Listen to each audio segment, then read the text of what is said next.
வணக்கம். ஜவைஜெட் from Javadhu Vattipudur. Power writer அப்படிங்கிற யூடியூப் சேனல் மூலமாக உங்களை மீண்டும் சந்திப்பு ரொம்ப மற்றற்ற மகிழ்ச்சி. அத்தோட எங்கள் சேனலை சப்ஸ்கிரைப் பண்ணுங்க, பெல் பட்டன் அழுத்த மறந்துடாதீங்க. அத்தோட எல்லாத்துக்கும் ஷேர் பண்ணுங்க. அதாவது எல்லோருக்கும் ஞாபகமான ஒரு விஷயம், 4 கோடி ரூபா மாட்டிச்சு பாருங்க. தாம்பரம் ரயில் நிலையத்தில் தேர்தல் பறக்கும் படை வந்து பிடிச்சாங்க. அதாவது 26/3/2024 மார்ச் 26ஆம் தேதி பிடிச்சாங்க. நெல்லை எக்ஸ்பிரஸ்ல திடீர்னு ஒரு செக்கப்பு. போன் அடிக்காமலாம் செக்அப் பண்ண முடியாது. ஏதோ ஒருத்தன் போட்டு கொடுத்தான். அப்புறம் வந்து அண்ணாமலையே போட்டு கொடுத்தாருன்னு சொல்லிட்டு அது ஒரு குரல் போயிட்டு இருந்தது.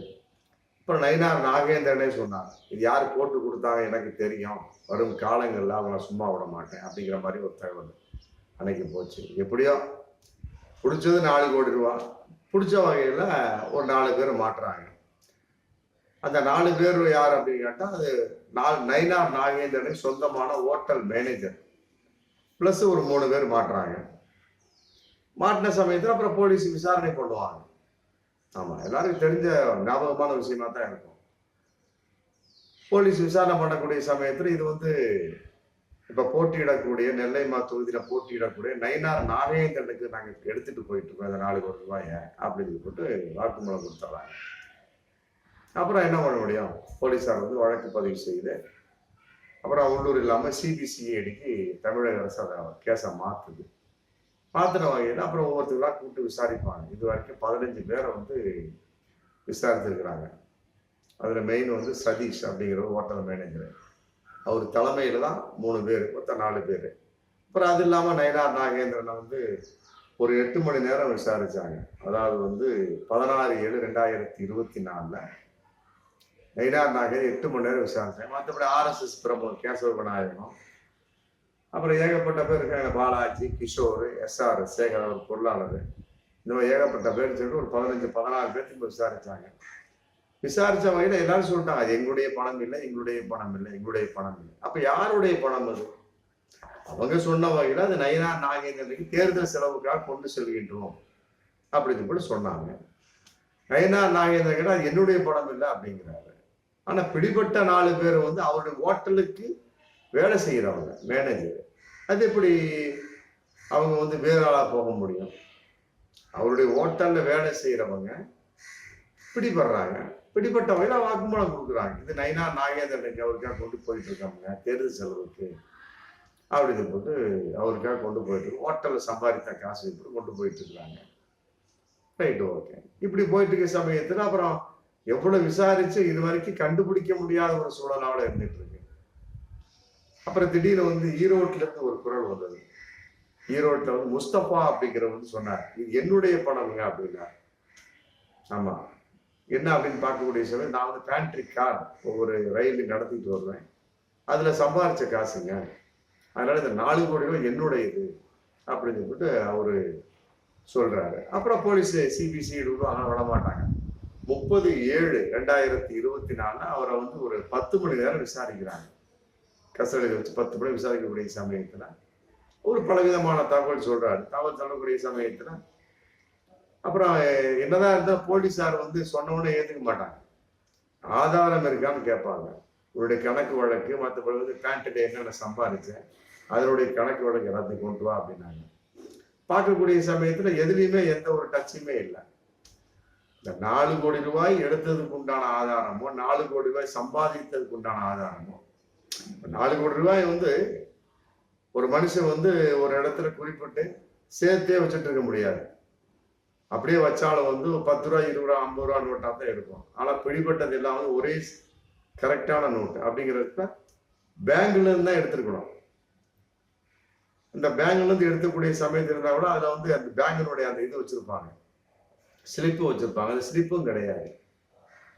அப்ப இவர் மறைமுகமாக ஏதோ ஒரு வகை வைத்திருந்த ஒரு காசாக நம்ம கணக்கிடக்கூடிய எப்படியோ பேங்குக்கு போகாத ஒரு காசு கட்டுக்கட்டா 4 கோடி ரூபாய் இருக்கக்கூடிய சமயத்துல அப்புறம் அதுக்கு உண்டான ஆதாரத்தை கேட்பாங்க. கேட்கறப்ப எந்த ஒரு வகையிலுமே இது ஈரோடு முஸ்தபாவுக்கு சொந்தமானது அப்படிங்கிறத தூண்டி விசாரிக்கிற சமயம் இந்த 5 மாசமா விசாரணை போயிட்டு இருக்கு. பிடிபட்டது 26/3/2024. ஈரோடு முஸ்தபா விசாரித்தது 30/7/2024. நயினார் நாகேந்திரன் விசாரித்து 16/7/24. கிட்டத்தட்ட 26/3 30/7 வரைக்கும் 4 மாசம் 4-5 மாசத்துக்கு மேல விசாரிக்கிறாங்க. விசாரிச்சு எந்த ஒரு பிரயோஜனமும் இல்லை. ஈரோடு முஸ்தபாட்ட அந்த ஆதாரம் இல்லைன்னு போட்டு அவரை இது அவருக்கு சொந்தமான பணம் இல்லைன்னு சொல்லிட்டு போலீஸாரே முடிவு பண்ணிடுறாங்க. அப்ப யாருடைய பணம் அப்படிங்கிறத இன்னைக்கு மிகப்பெரிய ஒரு கேள்வி. நயினார் நாகேந்திரனும் இல்லை, இடையில் சொந்தம் கொண்டாட ஈரோடு முஸ்தபாவுடைய பணமும் இல்லை. நான் கேண்டீன்ல சம்பாதிச்ச பணங்க இந்த மாதிரி விட்டுட்டேன், அதுதான் அந்த பணம். சரி, எடுத்தவங்க அந்த வார்த்தையை சொல்லுது ஈரோடு முஸ்தபா அப்படின்னு. சரி, நயினார் நாகேந்திரன் எதற்காக சொல்ல வேண்டும் அப்படிங்கிற ஒரு கேள்வி இருக்கு இல்லையா? ஊர்ல 1000 பேர் நான் சொல்லிட்டு போலாமே, அதே நயினார் நாகேந்திரனை மட்டும் சொல்லணும். பாஜக அது ஒரு விஷயம் இருக்கு. இந்த மாதிரிலாம் விசாரிக்கக்கூடிய சமயத்தை இன்னைக்கு ஒரு முடிவு பண்ண முடியாத ஒரு சூழல்ல சிபிசிஐடி போலீஸார் திகைச்சு போயிருக்கிறாங்க. இந்த 4 கோடி ரூபாய் கிடைச்சிருச்சு, நயினார் நாகேந்திரன் எனக்கு இல்லைங்கிறாரு. பிடிபட்ட ஆடு நயினார் நாகேந்திரன் கொண்டு போனேன் அப்படிங்கிறாரு. அப்புறம் இடையில ஈரோடு முஸ்தபா லைன்ல வந்தாரு.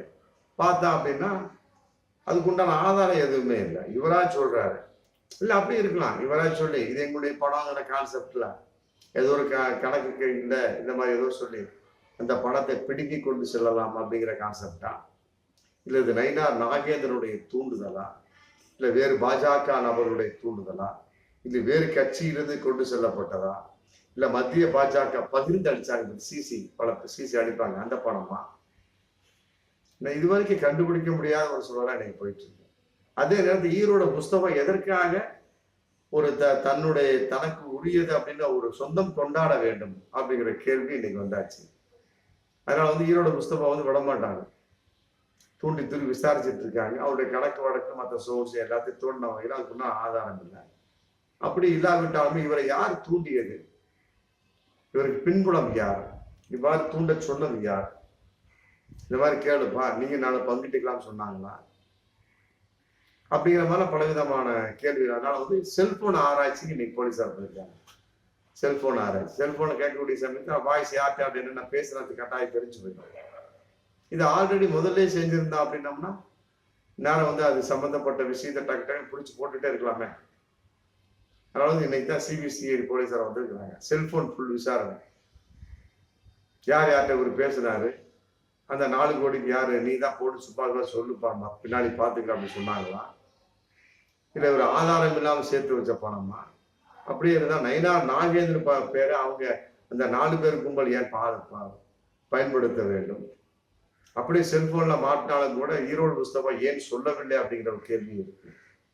பிடிபட்டவர் ஏன் ஈரோடு முஸ்தபா பெயரை சொல்லவில்லை அப்படிங்கிற கேள்வி இருக்கு. அப்ப நயினார் நாகேந்திரன் ஈரோடு முஸ்தபா தொடர்பு இருக்குதா?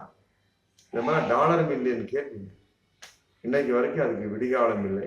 அந்த 4 கோடி ரூபாய் அப்படியே அனாதையா போலீஸ் வசம் இருக்கு, எந்த ஒரு இது இல்லாம. இப்படி இருக்கக்கூடிய சமயத்துல பாஜக நயினார் நாகேந்திரன் நிலைமை அவர் விளங்கக்கூடிய ஒரு சூழல் கண்ணதிலிருந்து விளைகிறாரு. ஈரோட முஸ்தபா தானாக சொன்னாலுமே போலீஸாரை விளக்குறாங்க, அப்ப இது உங்க காசு கிடையாது, பொய் சொல்ற அப்படிங்கிறாங்க. அப்ப இது யாருடைய காசு? அதான் ஒண்ணும் புரியல. அப்ப வானத்திலிருந்து பறந்து வந்ததா? புரியுதுங்களா? இல்ல அரசியல் விளையாடி கொண்டிருக்கிற உண்மைகளை சொல்லக்கூடாது போட்டு மேலிடத்திலிருந்து உத்தரவு வந்துச்சா சிபிசிஐடிக்கு? ஒண்ணுமே புரியல. இதுல மற்ற எந்த கட்சிகளும் தலையிட இல்லை. எந்த ஒரு திமுக பேரும் அதிமுக பேரும் எந்த பேரும் அடிபடலை. அப்படி இருந்தா 4 கோடி யாருக்கு சொந்தமானது, எப்படி வந்தது? 4 கோடி ரூபாய் இல்லையா, 1 ரூபாய் 2 ரூபாய்? ஒண்ணுமே புரியல.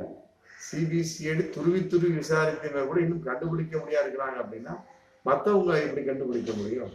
அதனால கூடிய சீக்கிரம் 4 கோடி யாருக்கு சொந்தமானது சிபிசிஐடிய மக்களுக்கு தெரியப்படுத்தணும். ஆமா, அப்பதான் உங்க மேலேயே ஒரு நம்பிக்கை ஏற்படும். இவ்வளவு தூரமா இருந்து ஒண்ணு கண்டுபிடிக்க முடியல அப்படின்னா அப்புறம் இந்த அளவுக்கு நீங்க விசாரணை செய்து என்ன பிரயோஜனம் இருக்குது அப்படிங்கிற கேள்வி இதுல வருது. அதனால விடக்கூடாது. 4 கோடிங்கிறது தேர்தல் பறக்கும் படை பிடிச்சாங்க. அது யாருடையதுங்கிறத கண்டுபிடிக்க போலீஸார் இன்னைக்கு முடியல. இது உண்மையிலே ஏற்றுக்கொள்ள முடியாத ஒரு விஷயம். அதனால விரைவில் சிபிசிஐடி சொல்லணும் யாருக்கு சொந்தமான சொல்லணும். அப்பதான் மக்கள் உங்கள் மேல் நம்பிக்கை வைக்க முடியும். இல்ல போலீசார் விலை பேசப்படுகிறார்களா அப்படிங்கிற கேள்வி இதுல இருக்கு. ஆனா பலவிதமா மக்கள் சந்தேகப்படுவாங்களா இல்லையா? இதே மாதிரி ஏகப்பட்ட விஷயம் இருக்கு. பல கொலைகள் நடந்திருக்கு. கொலையாளி ஏகப்பட்ட விஷயம் கண்டுபிடிக்க முடியாமல் அப்படி போயிட்டு இருக்கு. இன்னைக்கு போயிட்டு கேஸை ஃபைல் பண்ணி க்ளோஸ் பண்ணிடுவாங்க. இதெல்லாம் இருந்துச்சு அப்படின்னா போலீஸ் மேலே எவ்வாறு நம்பிக்கை வரும் அப்படிங்கிற கேள்வி இன்னைக்கும் எழுந்துட்டு தான் இருக்கு. அதனால வரும் காலங்கள்னு கட்டாயம் சீக்கிரம் கண்டுபிடிச்சு யாருக்கு சொந்தமான நாடு கூட அப்படிங்கிற மக்களுக்கு சிபிசிஐடி போலீஸார் கட்டாயமாக தெரிவிக்க வேண்டும். அதை விரைவில் தெரிவிப்பார்கள் என்ற நம்பிக்கை மக்களாகி நமக்கு இன்னும் இருந்து கொண்டுதான் பார்ப்போம் அடுத்த வீடியோ. நன்றி.